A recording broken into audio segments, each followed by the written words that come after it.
Social media पर जैन समाज के सबसे लोकप्रिय जैन न्यूज चैनल महालक्ष्मी की ओर से आज आपके दिलों पर गिर जाएगी बिजली। स्तंभ पड़ चुके हैं, शीर्षक देख चुके हैं, घबराहट नहीं, खुशी के आंसू निकलेंगे। अरे एक संत कहते हैं मेरे आज इतने आंसू निकल रहे हैं कि मैं जैसे उसी से बाद प्रश्न कर दूं। पर आपको सबसे पहले शुरू करते हैं इन दर्शन के साथ, प्रातः स्मरणीय गुरुवार के साथ। दर्शन पहले इनके करिए। डोंगरगढ़ में आज प्रवेश में खूब ज्यादा स्वागत की तैयारी हो रही थी। फिर रिजॉर्ट में पहुंचे, जहाँ ठहरे थे, वहाँ से खुलकर आशीर्वाद मिला, ऊपर से आशीर्वाद मिला, दिल से दिल तक आशीर्वाद मिला।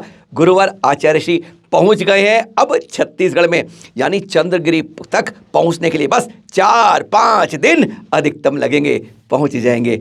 आपके दिलों की, सबकी मन की इच्छाएं पूरी हो रही हैं। गुरुवार की आशीर्वाद करते हैं आज के इस एपिसोड की शुरुआत। आज की शुरुआत इन दृश्यों के साथ।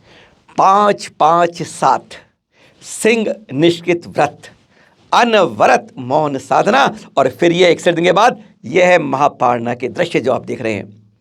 हर को उम्मीद थी आचार्य श्री गुरुवर स्वर्णभद्रकूट से नीचे आएंगे और फिर यहाँ पर बोलियाँ बोलेंगी, मेरा पहले ग्रास मेरा, पहले जल मेरा, मेरे पीछे देने का, मेरा पीछे उठाने का, मेरा आमंत्रित करने का, सबकी बोली बोल के और फिर यह पारणा शुरू होगा।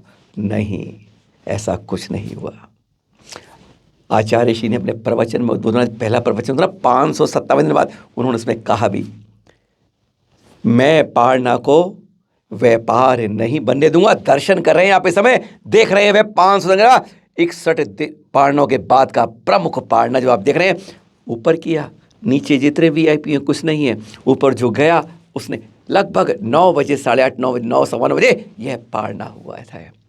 हाँ, क्या कहा था उन्होंने? मैं पारणा को व्यापार नहीं बनने दूंगा। आज धर्म अच्छा खासा व्यापार बन गया, यह उनका कहना है जो आपको बता रहे हैं। धर्म मंदिर में सिमटता जा रहा है और वहाँ से आता धन तिजोरियों में भरता जा रहा है, और उन्होंने आज ये लकीर की फकीर के रूप में बदल कर रख दिया, कि दिखा दिया। यह देख रहे हैं आप, एक्सक्लूसिव रूप से देखे गए आपके आज के पारणा के चित्र सुबह 9 बजे सोनभद्र कूट पर जो हुए थे।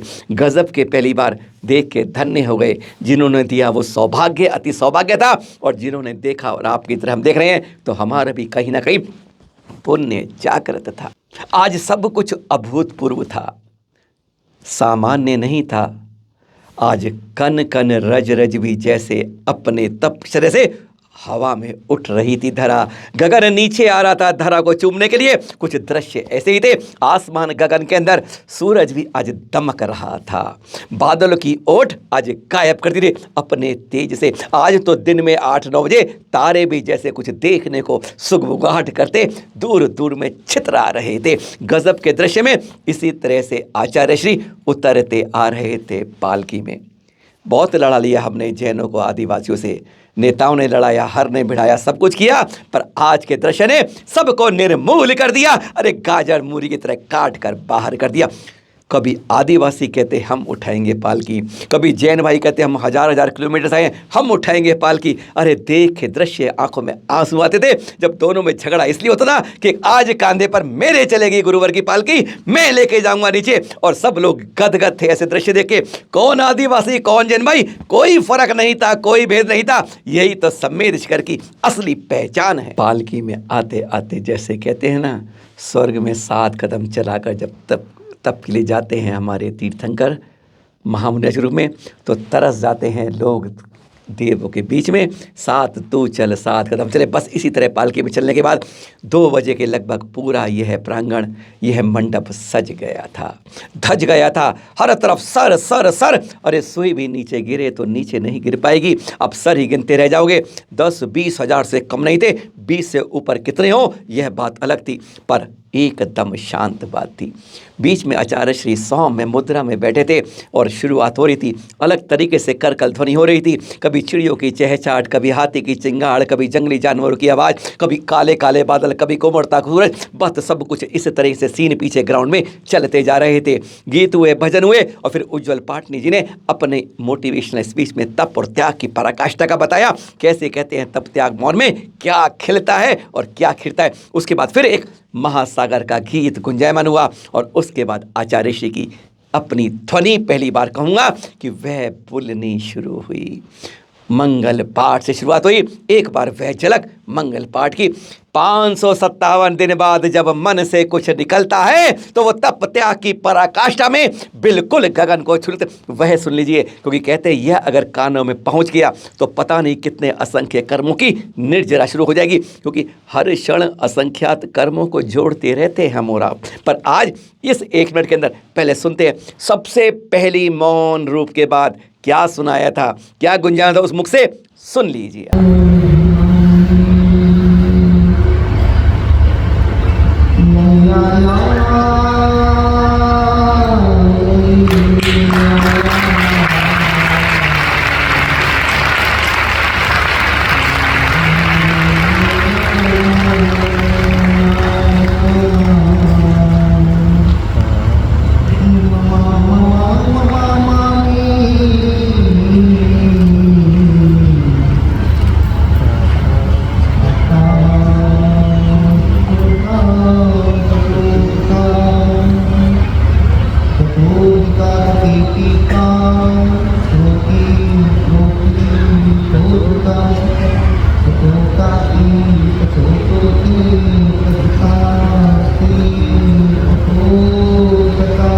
घड़ी बजा रही थी 2:47 जब ओंकार ध्वनि के बाद उनके प्रवचन की शुरुआत हुई। और पता है उन्होंने सबसे पहले क्या कहा था?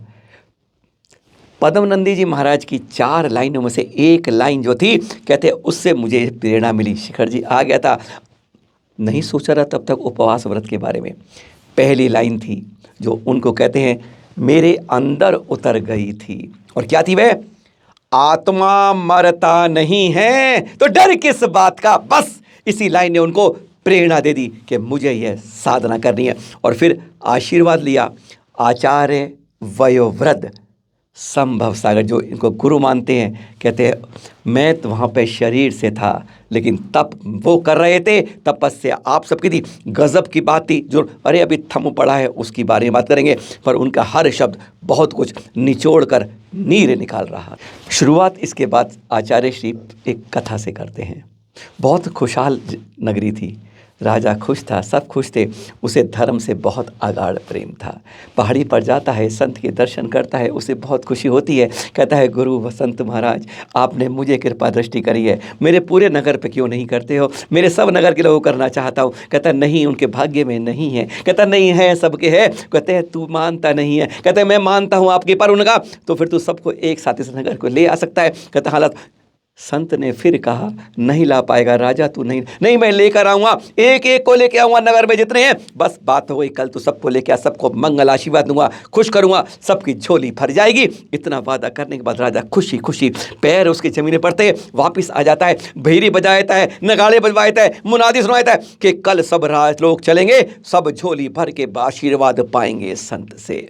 सब खुश हो जाते हैं, खुशहाल थे तब और खुशहाल। कहते हैं सोने पर सुहागा, एक पर में दो गाय, सब चल, बच्चा बूढ़ा जवान महिला पुरुष सब चलते हैं, राजा मंत्री पत्नी पति बेटे सब चलते हैं। और वो पहुंचते हैं पहाड़ी पर, अभी कुछ देरी चलते हैं, साथ में चांदी के सिक्कों के ढेर मिल जाते हैं।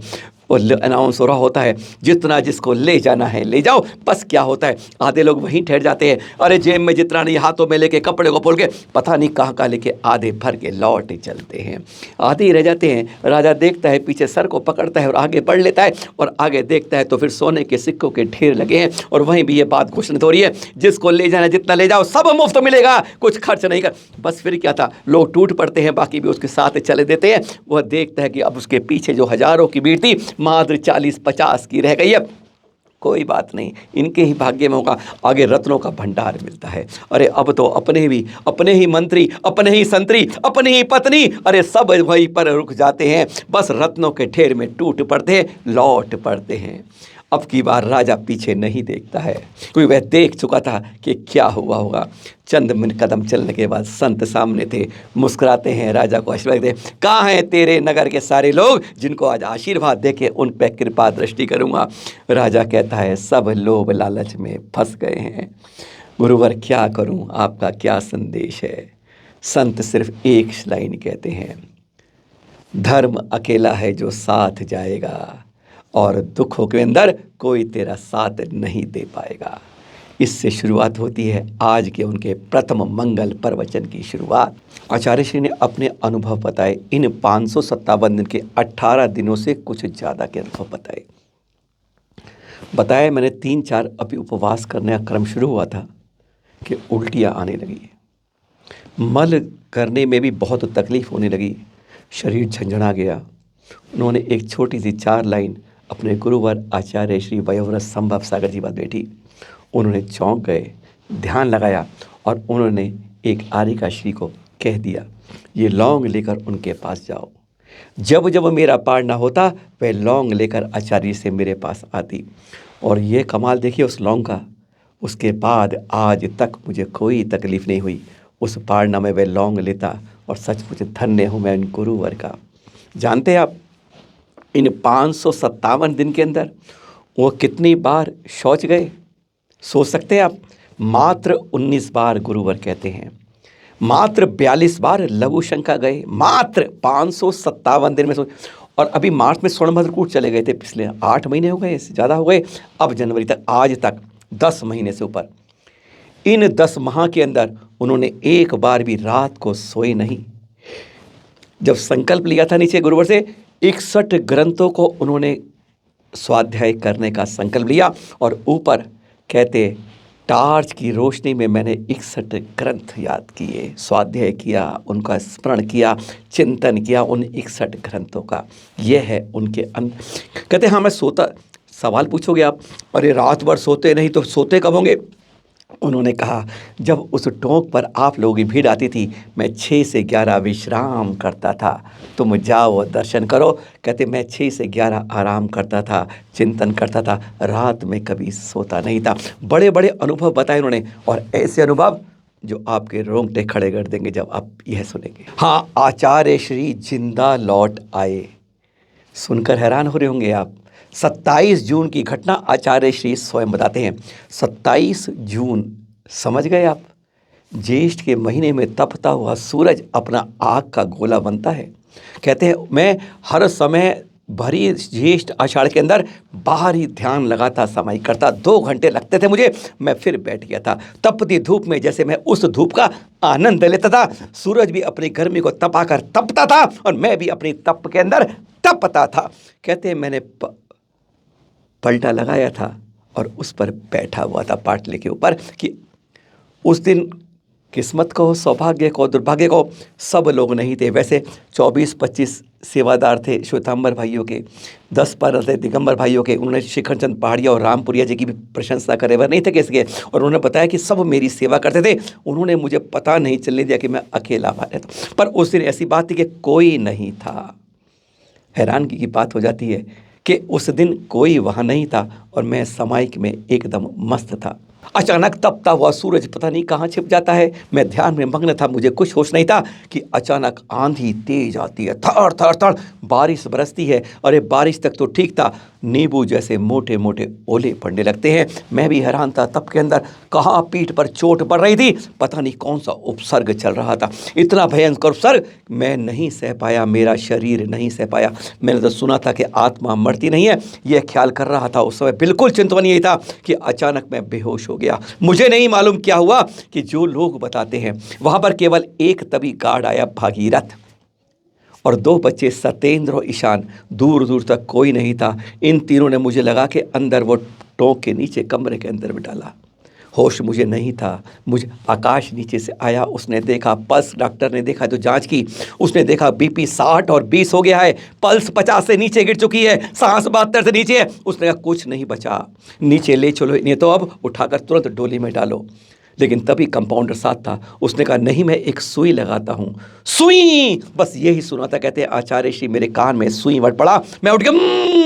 कहते वो था कि 2 घंटे बाद जो मेरे बीच में क्या हुआ मुझे नहीं मालूम, पर मेरा होश लौट आया था कि मैं अरे ऐसे तपस्या त्याग कर रहा हूँ और मैं सुई लगवाऊंगा। कहते पता नहीं मेरी चेतना कहाँ चली गई थी। मेरी चेतना उस 2 घंटे बाद वहाँ लौट आई थी। जैसे मृत्यु का द्वार खुल चुका था, मैं उसके अंदर भ्रमण करके वापस लौट आया था। यह है आचार्य श्री के शब्द। और ये देखिए कैसे अपने गुरुवर को याद कर रहे हैं, पाद प्रदक्षिण, अरे आंसू निकल रहे हैं।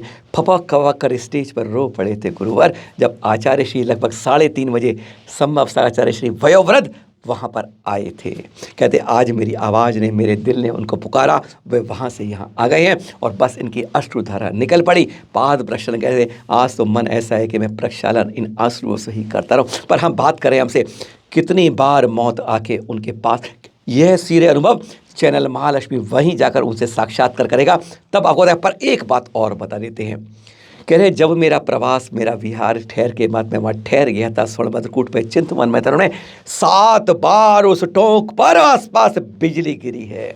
हमें अनुभव नहीं होता, बादलों की आवाज़ सुनते खड़ा शांत हो जाते हैं, बिजली गिराते हैं, लेकिन कहते हैं जब मैं पाटे पर बैठा होता था, आकाश का हाथ सुन्न हो गया था, कई दिन तक हाथ नहीं चला था, एक सज्जन का पीठ अटक गई थी उस बिजली की आवाज़ सिर्फ से। मैं पाटे पर बैठा था, मेरे पाटे पर आज तक कुछ नहीं हुआ। जब वह बिजली गिरती थी ना वहाँ पर, तो एटम बम की तरह आवाज़ आती थी वहाँ पर। घबरा जाएगा कोई, आप आदमी सुनेंगे कान फट जाएंगे। पर 7 बार मैं उस मौत के मुंह को अपने पास से, जैसे गुरुवर की भक्ति, भगवान की शक्ति मुझे वहाँ पर इस तरीके से जितवा रही थी। यह होता है तप त्याग। बहुत कुछ सुनाना है आपको, पर आज इतना ही, क्योंकि कहते हैं मौत से गुजर जाते थे वह फरिश्ते होते हैं। सादर जय जिनेंद्र।